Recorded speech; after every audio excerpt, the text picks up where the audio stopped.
Ultimately, only the Holy Spirit can open your eyes and my eyes. That's why Jesus Christ, when he spoke to the Laodicean church, he said to them in Revelation, I wish that you were either hot or cold. In other words, Jesus was saying to the Laodicean church, I wish that you were on fire for me and in revival, or that you were you didn't want anything to do with me. You were cold spiritually.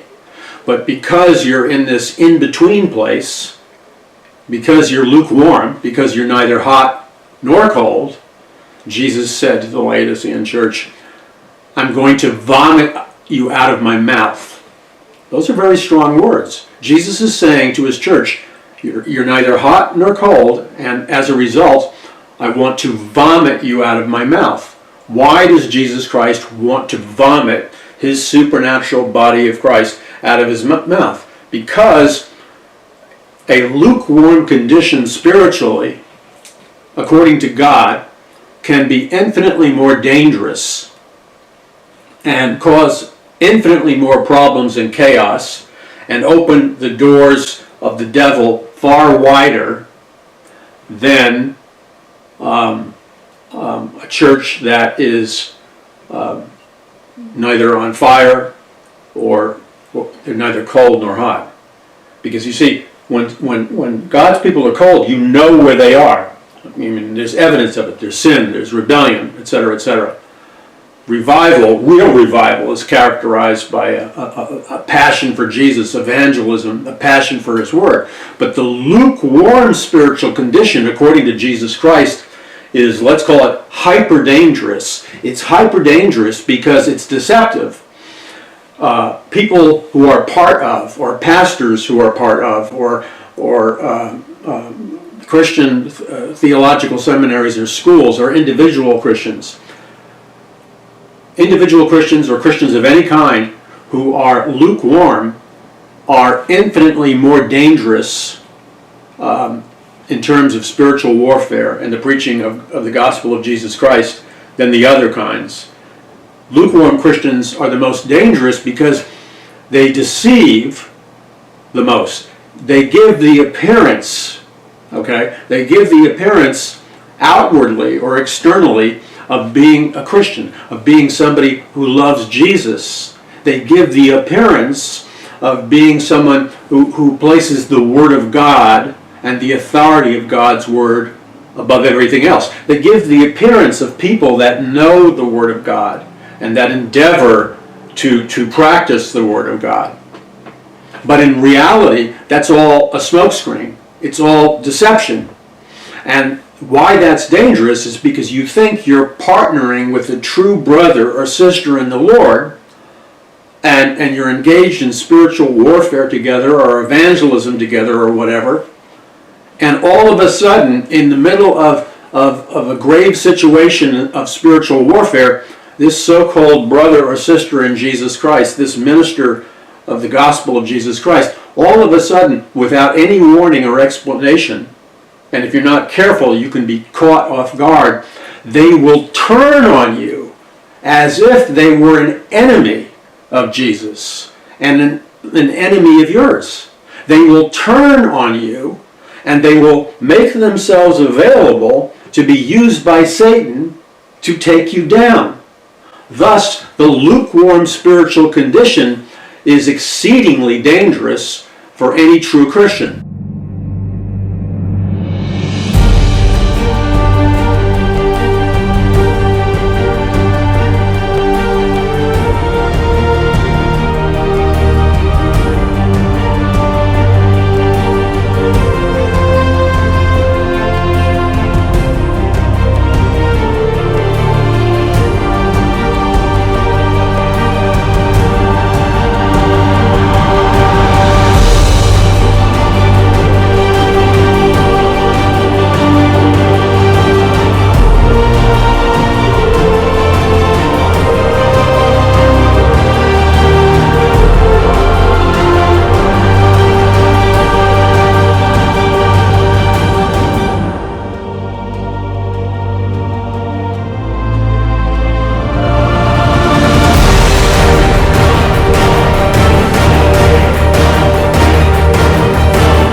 I have to train my mind spiritually to remember that if I'm in the body of Christ, and I am, and in the body of Christ there are men and women who fellowship and even hold spiritual offices among us, who are really not in sync with the Lord. They're not right with the Lord on the most fundamental level. They're not right with the Word of God. In fact, they oppose the Word of God. So they're teaching their congregations, well, most of them aren't even teaching their congregations about Bible prophecy, because tragically they have forbid the teaching of the book of Revelation, and they have forbid the teaching of Bible prophecy from their churches and pulpits, which God warns against in the book of Revelation.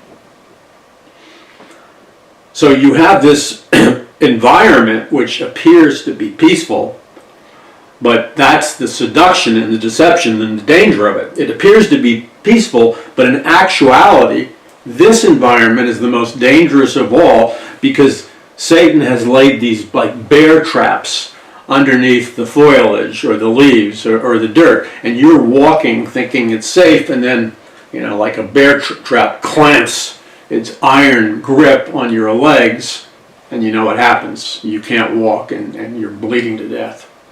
The same thing with spiritual warfare. We're to love our brothers and sisters in Jesus Christ. The Bible says, by this will all men know that you're my disciples, if you love one another. And yet simultaneously, this is the challenge for us as Christians, simultaneously we must love one another, we must forgive the people that attack us, etc., etc. But simultaneously, we need to make sure that our full armor is always on. And we need to make sure that the sword of the Spirit, which is the Word of God, has been sharpened appropriately in spiritual battle. In other words, we're not walking around with a dull sword fighting an enemy who's hiding the fact that he or she is an enemy. We have trained our mind by renewing our minds with the Word of God. We have developed the mind of Christ.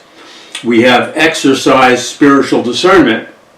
And when we're in a spiritual battle, or even what appears to be a neutral, what appears to be a safe spiritual place, like preaching to 2,000 born-again pastors and ministers, you would think that would be a safe place. I learned a long time ago that it is in those environments that it is the unsafest place, because if you take a read on what's happening in the flesh, you think, oh, well, these are my brothers and sisters in Jesus. This is safe. They're going to watch my back.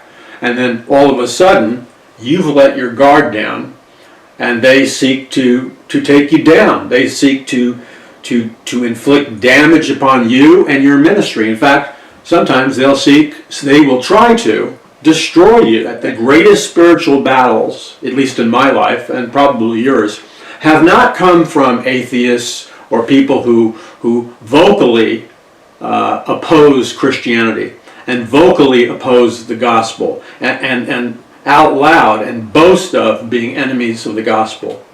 Satanists, people in the New Age, etc., atheists.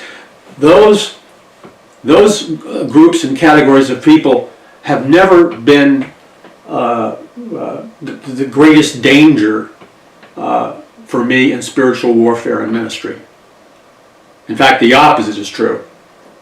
The greatest percentage of spiritual attacks I've endured, the greatest dangers and threats that I've endured while being in the ministry and preaching the gospel of Jesus Christ and preaching and teaching the Word of God, the greatest dangers and the greatest attacks have been from, without exception, wolves in sheep's clothing. Men and women who boast and present themselves as mature Christians. They present themselves as Christians who really love Jesus and are sold out to Jesus. But in reality, they're not sold out to Jesus. They are the lukewarm Christians that Jesus Christ warned about in the book of Revelation. And it is these lukewarm Christians who constitute the greatest threat and ongoing threats when you're involved in spiritual battle. So my challenge and your challenge is to do two things that appear to be contradictory at the same time. Number one, we clearly identify, not judge, but appraise. There's a difference. We clearly identify or appraise that this man or that woman or this group or whatever, they claim to be operating out of a concern for teaching the Word of God, rightly dividing the Word of God. Almost without exception, all the people who have attacked me in my ministry and other people's ministries, they always position themselves and they always dress themselves in the same robes of righteousness that the Pharisees would dress themselves in. The Pharisees outwardly looked pious and holy because the priests who were Pharisees were proud of their knowledge of the Word of God. They knew the Word of God very well in most cases, but they didn't know Jesus intimately at all, and they didn't know the heart of the Word of God. And who was it that attacked and ultimately spearheaded the movement to have Jesus Christ crucified in an agonizing death? It was the Pharisees.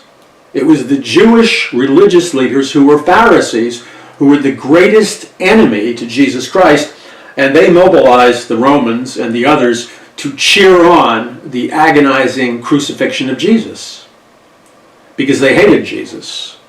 In the same way, in the Christian culture, we have the equivalent of Pharisees. They may not be Jewish, they're Christians, but they're the Christian version of the Pharisee.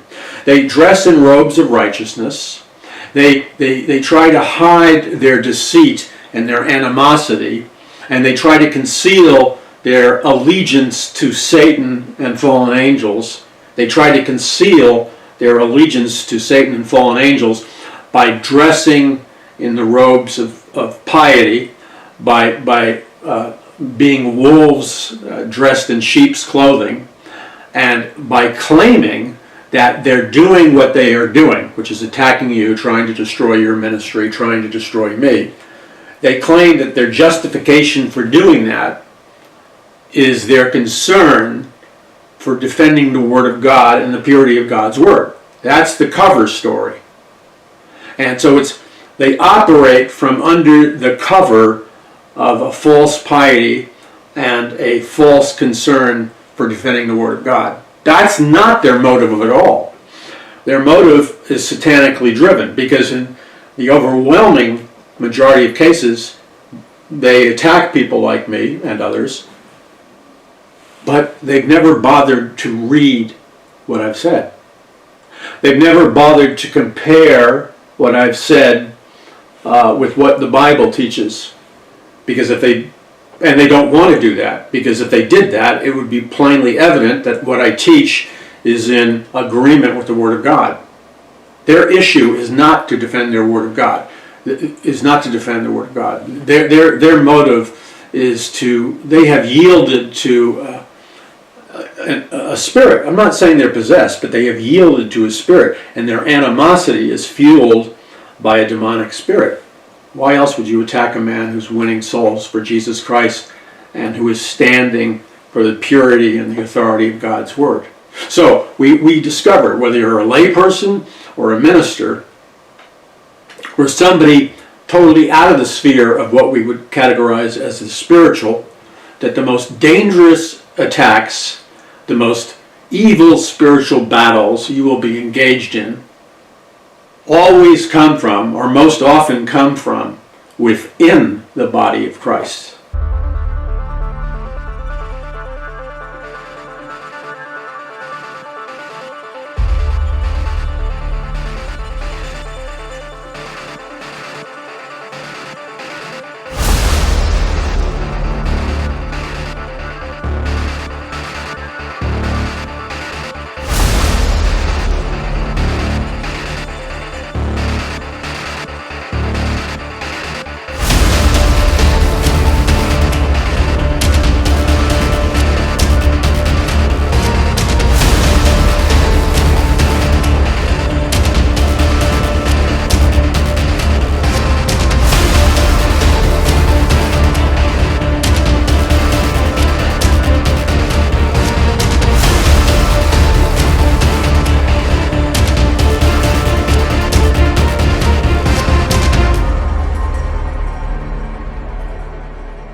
I learned that, well, months after I was saved. I learned the hard way. God allowed me to learn the hard way that almost every attack I received as a newly born-again Christian that God was developing and using in the ministry. I'm newly born again, and by the grace of God, hundreds and then thousands of people are coming to the Lord. Because within months after I'm saved, I'm involved in ministry. And all of those attacks came from men and women who claimed to be ministers and claimed to be Christians, but in their heart they weren't. So the challenge is to balance loving one another, speaking the truth in love, but not being naive and stupid, not judging but appraising, understanding that in your midst, or somebody you're talking to, or somebody who's going crazy on you on the internet or social media, clearly understanding and identifying that that person has willfully chosen to be an enemy of Jesus and of ministers like me. Their purpose is to destroy, okay? And you can't like go to La La Land and fall asleep and pretend that's not the case. It is the case. But you don't get caught up in that whole cyclical thing. You stay true to the Word of God. You forgive. You walk in the power of the Holy Spirit. You renew your mind with the Word of God. You understand and identify that certain people have chosen to be your enemy. You take proactive measures, spiritually primarily, proactive measures both spiritually and physically, to deal with prospective enemies and that whole arena of being attacked. You're proactive. So you're not asleep. You're prepared. And then so you operate from that place of preparedness. Just study the life of King David. This guy was constantly being attacked for no good reason. And yet he managed to be victorious, and he managed to, with the exception of messing up big time by committing adultery, lying, and having one of his generals murdered because he was lusting after, I forgot her name, on the roof. With the exception of that major sin, of which God did forgive him, King David was faithful in season and out of season, and God anointed him with the Holy Spirit, not just for spiritual purposes. David was King David, okay? He was the leader of his land. He was legendary. But King David was also, as he was anointed by the Holy Spirit anointed him for battle. That's why he was victorious over Goliath, just using a slingshot. David was anointed by the Holy Spirit to be an administrator and run governmental systems. David was under the anointing of the Holy Spirit as an artist, as a dancer, yes, as a dancer. And before you get upset about that, remember that King David joyously worshiped the biblical God with a very skimpy outfit on in front of all of Israel. Okay? He was so ecstatic in his worship to the Lord. His love for the Lord was so passionate that he openly danced. Okay? And his wife, who was the daughter of Saul, and remember, Saul was not anointed. Saul was not passionately in love with the Lord. His daughter Saul had married King David. And yet, when she saw King David dancing before the Lord with passion and enthusiasm, she looked at King David in her heart, and the Bible says she despised King David. She hated him. She was embarrassed by him. She wanted nothing to do with him. Now, how is it that a true woman of God, who the Lord gives one of the most amazing heroes in the Bible, one of the greatest men of God that has ever lived, becomes her husband? This is verified by the fact that he becomes the king. He's anointed by God. He's a hero of Israel. How is it that his own wife looks upon him, and she's the daughter of King Saul? How is it that that the daughter of King Saul looks upon David with disgust, with loathing? She's ashamed of him and embarrassed about him because of his passion and his enthusiasm towards the Lord expressed in open dancing. Yes, it's probably true David was impulsive and probably, had no idea what his outfit was. It probably invited questioning. All right, let's give Saul's daughter the benefit of the doubt. Not that she needs the benefit of the doubt. What was in Saul's daughter's heart that she would despise her own husband, who was a mighty man of God? You see, as God looks down upon that situation, God is looking at it from his perspective. It's God's perspective that's the perspective that counts. So if God was judging between King David and his passionate dance and his skimpy clothing while he was dancing in the streets worshiping the Lord, if God is looking down upon that scene of David's, and then he's also simultaneously looking down at King Saul's daughter, who's despising and judging and loathing King David for dancing that way, God's looking at these two different scenes at the same time. And through God's perspective, and remember, God's perspective is the only one that's right. Who do you think God would vindicate in that situation?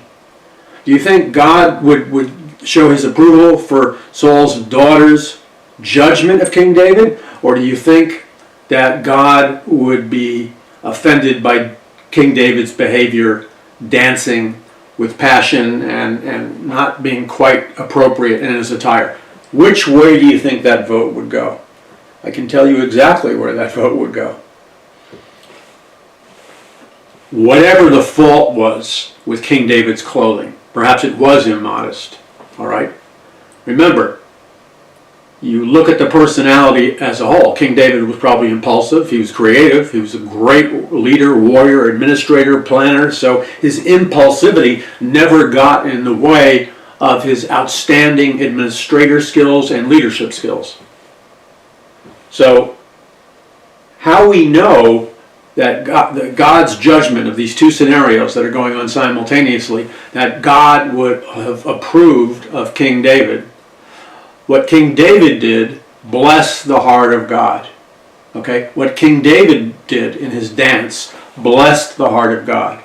God categorized that as true worship. It pleased the Lord what King David was doing. Simultaneously, King Saul's daughter, the way she judged her husband, loathed her husband, and was embarrassed by her husband because he showed so much enthusiasm dancing and wore probably a skimpy outfit. God was not pleased with the judgmental attitude that was in King Saul's daughter. He was not pleased with King Saul's daughter. God viewed King Saul's daughter like a Pharisee. So let's remember that. Now also we know, how do you know this? Well, let's look at the end of King David's life, or let's go further into King David's life, and we read that God calls, above all men, with the exception of Jesus, King David is the only one in the entire Bible who God calls a man after his own heart. So it's only King David who receives the highest favor and exaltation from God. It's only King David where God says about King David that King David is a man after his own heart. God did not say that about any other man of God in the Bible. Now, this was after God said this about King David. He's a man after my own heart. After King David committed adultery with Bathsheba, lied, murdered Bathsheba's husband and committed adultery and lied. Horrible sins. He paid a horrible price for them. I mean, he sowed some bad seed and he had to reap what he sowed. God didn't let him off the hook in terms of his behavior. But when all was said and done, God looks at the totality of King David's life, and he's the only man in the Bible of whom God says, King David is a man after my own heart. Wow. I don't know what God said about King Saul's daughter. I don't recall reading any great praise for her. In fact, I think the inference was that God perceived her as somewhat of a Pharisee and judgmental. So God looks down. See, the King Saul's daughter, who married David, chose to wear the robes of a Pharisee, of judgmentalism, of being holier than thou. Think about this. This is a powerful truth. If you receive this truth and you own this truth, it will break the chains of slavery off your life. If you cop out and say, "Oh, this is not me," you'll maintain those chains for the rest of your life.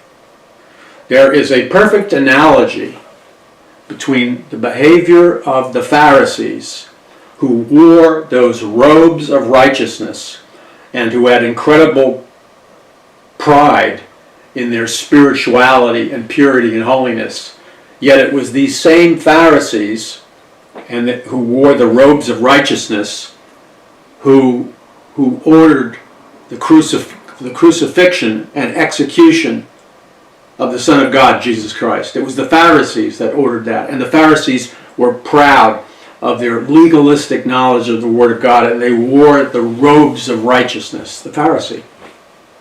Now let's contrast the reality and life of the Pharisees with the life and reality of King Saul's daughter, who became the wife of King David. She wears the robes of self-righteousness. I don't know what she was wearing in terms of her physical robes, her physical attire, but it's clear that spiritually she was wearing the robes of legalistic righteousness. That's the same spirit that the Pharisees operated in. So she sees King David openly worshiping God, and he's dressed, at least in her eyes, somewhat without modesty. God's not approving or saying it's good to be not have modesty. That's not what God's saying. But think about it. She, in a spiritual sense, is wearing the same robes of righteousness, legalism. Because you see, in legalism and self-righteousness, you're always looking down on the other, and you're always passing judgment on the other. That's what the Pharisees did, and that's why they called for the murder of Jesus.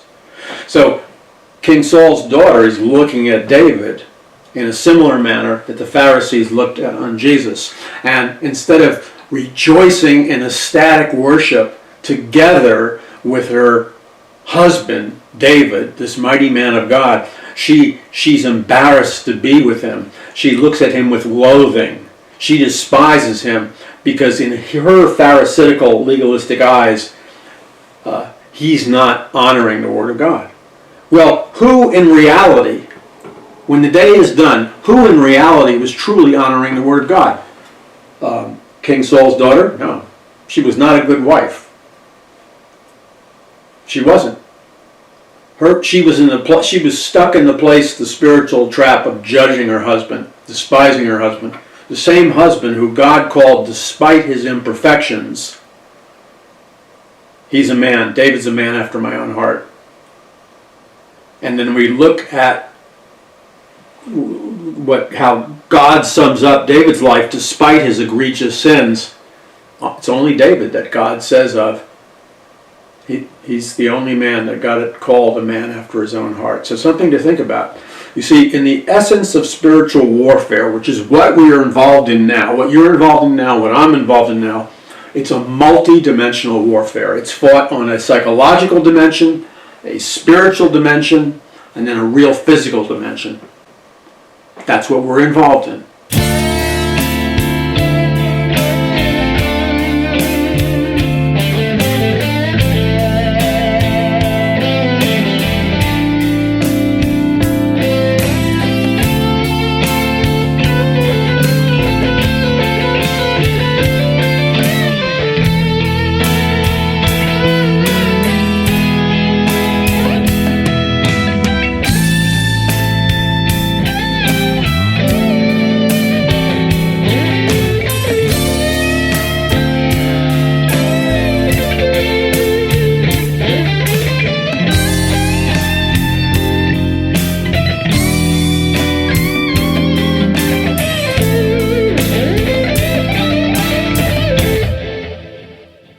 your job and my job is to walk in love and walk in the power of the Holy Spirit. The two go hand in hand. Our job is to be filled with the Spirit. As we're filled with the Spirit, as we worship the Lord, as we renew our mind with the Word of God, and then we make sure that our heart is not filled with legalistic judgment like a Pharisee, that we're not filled with bitterness or jealousy or envy or lust. All of those things block the flow of God's divine power from coming out of our inmost being and transforming our lives, our marriages, our society, and our ministry. Whenever we think something or do something that blocks the outflow of the rivers of living water flowing out of our inmost being, we're not synced up properly with the Lord. As I said with the title of my book, The Greatest Battle for the Hearts and Minds of Mankind in the History of the World, if we are going to win and be victorious in this time period, which is what we could call the greatest battle for the hearts and minds of mankind in the history of the world, our primary battlefield is in the invisible or spiritual realm. You can legalistically be a Christian and judge everybody for their sins and point your finger at everybody's sin or sinful lifestyle. I'm not giving a free pass to sin. Don't misrepresent what I'm saying. You can spend your time doing that, you'll accomplish nothing. If you, like David, will worship the Lord, okay? This is not a sanction of wearing skimpy clothing. This is talking about David who worshiped the Lord. And notice, because David worshiped the Lord, the power and the glory of the Lord descended on him and moved through him. So God's power, under the anointing of the Holy Spirit, moves through King David and supernaturally enhances King David's abilities in the following areas. He's enhanced by the power of the Holy Spirit in his ability to be an administrator, a military ruler, a great general, an architect, a planner, an economist, an organizer of people. He has incredible leadership skills, management skills, people skills, and he has wisdom that is supernatural in terms of his ability to be proactive and develop plans that will defeat the enemy of God's people and allow God's people to fulfill their prophetic destiny. David possessed all of that because first and foremost, he opened himself up to the Spirit of God by worshiping God with no shame, by being filled with the Holy Spirit and then renewing his mind with the Word of God. Then, David, unlike many leaders in the Bible, and David, unlike the vast majority of Christian leaders in the world today, let me say this again, David, unlike the vast majority of Christian leaders in the world today, functioned as a creator, small c, under the Creator, capital C, God. Which means David flowed not only in managerial creative gifting, but in creative gifting of all kinds. He was a poet. He was a lyricist. He wrote the words of the Psalms and composed the music of the Psalms. David was an anointed musician. He was an anointed dancer. So David, God was able to use David in a simultaneous gifting that is very transcendent of what we would call the average Christian today. On one hand, David could function in an enhanced manner and function as an accountant, a manager, a planner. He was fully operative in both the left hemisphere and right hemisphere brains. Fully operative.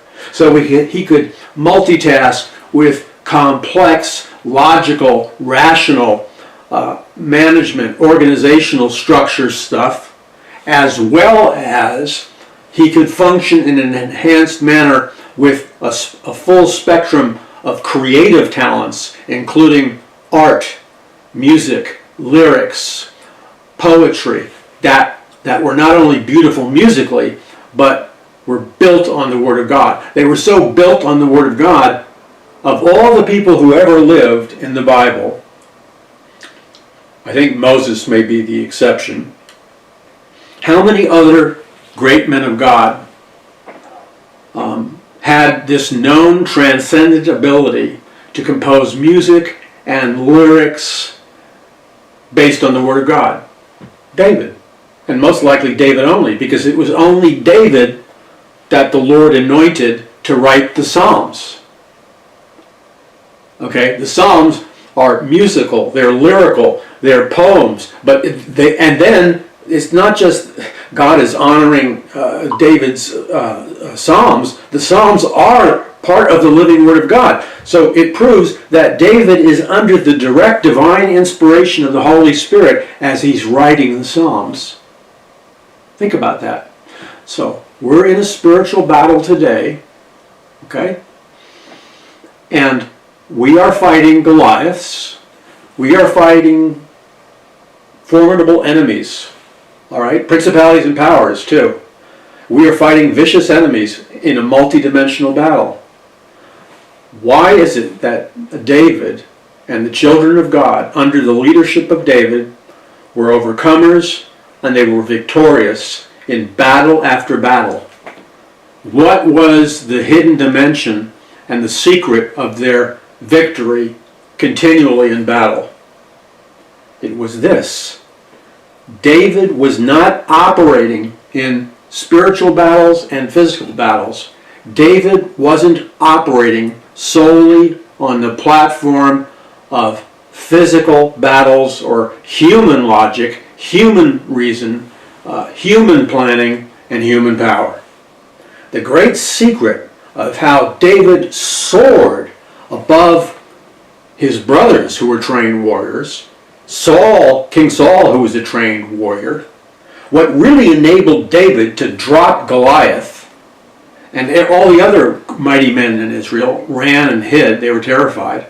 What put David over the top was that David could not only function in an enhanced manner in the physical arena, but David was able, because of his faith and his joy and his childlike belief in God, David uniquely was able to operate in an enhanced manner, and because he was supernaturally enhanced by the power of the Holy Spirit, because the power of the Holy Spirit anointed him to be a spiritual warrior who could function on a transcendent level, Israel won the battle after battle after battle, and the enemies of Israel fell.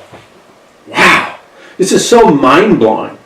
If the Church of Jesus Christ in America, we are besieged with enemies right now, yet God has a door open for the Church of Jesus Christ in America. God has a door open for the Church of Jesus Christ in nations all over planet Earth. And people are freaking out, and they're concerned, and they're tossed to and fro. But this secret emerges, and the secret is biblical, and its author is Jesus Christ, King of Kings and Lord of Lords. The key to victory, the key to overcoming, is not striving in the flesh. It's not judging people, which is the churning of your psychological flesh. The key to victory comes when we recognize that power from on high doesn't come from human blood, sweat, and tears. Power from on high, the dunamis power of the Holy Spirit, comes from the anointing of the Holy Spirit. It's the anointing of the Holy Spirit that caused David to be victorious and manifest all this gifting.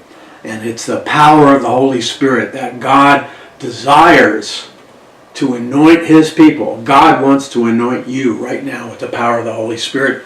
And in America and other nations across the world, God wants to anoint you and them right now with the power of the Holy Spirit. When we open ourselves up by worshiping God to the power of the Holy Spirit and renew our minds through the Word of God, it's then and only then that we are able to receive power from on high. And power from on high is translated from the word dunamis, or the explosive dynamite power of God. And then, when we put our faith in that and operate in it, it's at that point we're more than conquerors in Christ Jesus. We're overcomers. And we realize that it's not by flesh and blood, but our strength comes from Jesus, and the battle is the Lord's. God bless you. This is Paul McGuire. Visit paulmcguire.us. Our Roku channel is also called paulmcguire.us. We have the radio program, hundreds of videos, hundreds of audio programs, all available to you for free at paulmcguire.us. God bless you. This is Paul McGuire, and spread this message far and wide.